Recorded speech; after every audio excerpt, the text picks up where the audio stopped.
দেখো বন্ধুরা, ভাত এখন বাড়ছি। রান্নাঘরে তো খাওয়া যাচ্ছে না, ভাত বাড়াও যাচ্ছে না। সব শুনবে, পেট তো আর শুনবে না। পেটে তো দিতেই হবে, যতই ঝড় তুফান বয়ে যাক। ঈশ্বরের কাছে বলি, যেটুকু খাবার পাচ্ছি এটুকুই ধন্য, এইটুকুই বা পেট পায়। এই দুর্দিনে যাদের ঘর বাড়ি ভেঙে দিয়েছে, দোকান ভেঙে দিয়েছে, তাদের তো আরো দুরবস্থা।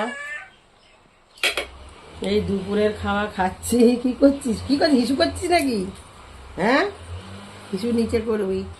এই দেখো বন্ধুরা, এখন ভাত, টকের ডাল, একটা ডিম সিদ্ধ, আর মাছের মাথা দিয়ে বাঁধাকপি, আর কালকের একটু চিংড়ি মাছের তরকারি ছিল, খাচ্ছি। বলে সব শুনবে, পেট তো আর শুনবে না, পেটে তো দিতেই হবে।